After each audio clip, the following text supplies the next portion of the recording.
Pierrette Vogel, artiste peintre.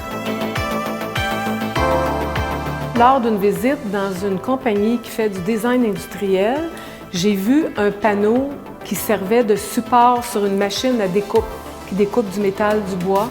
Et j'ai vu dans ça l'image d'une ville, ça m'a inspiré et ça m'a donné le goût de vivre une grande aventure.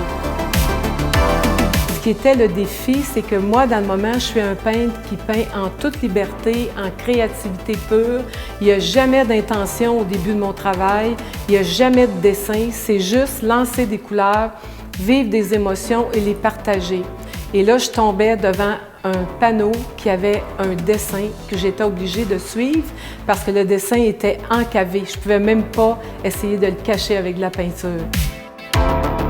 L'œuvre m'a obsédée, j'en ai eu quelques nuits à réfléchir. Il fallait que je respecte ce qu'il voulait me dire, le convaincre de ce que je voulais dire aussi. C'était une aventure à deux. J'ai réussi à obtenir le résultat que je voulais, qui était de prendre conscience que la Terre est fragile, que l'homme doit respecter son environnement, vivre avec, ne pas perdre ses acquis et prendre soin de tout ce qu'on a et se faire une très belle vie avec ça. De là, le titre du tableau, Symbiose et transformation pour un futur monde meilleur. La première technique que j'ai dû faire, c'est donner une couche d'après pour que ma peinture acrylique puisse fonctionner sur le panneau parce que c'est du MDF. Le panneau buvait encore beaucoup la peinture acrylique. Alors j'ai dû le recouvrir entièrement de papier de soie, ce qui était finalement une bonne chose parce que ça m'a donné des textures. Quand on voit les plis, les différents petits détails, c'est les papiers de soie qui ont fait ça. Et après, j'ai peint à l'acrylique ordinaire, liquide, de façon aquarelle et un peu plus épais pour avoir des textures plus fortes un peu dans le tableau.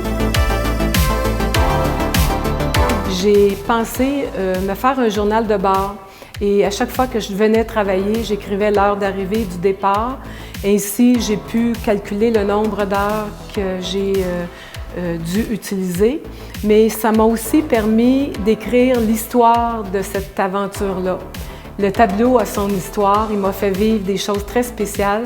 Ces choses-là sont notées dans le journal de bord, puis un jour, peut-être que j'irai plus loin pour peut-être en faire un livre. Ce qui est le fun, c'est que j'ai pu calculer que j'ai mis 40 heures pour peindre ce tableau-là. J'ai su dernièrement que la compagnie Vogel, dans laquelle j'ai créé l'œuvre, a décidé d'acheter l'œuvre et de la conserver dans son lieu de création. Alors pour moi, c'est une très grande satisfaction. J'espère que l'œuvre pourra faire du bien, influencer les gens qui viendront ici, à leur faire penser souvent de prendre soin de la terre.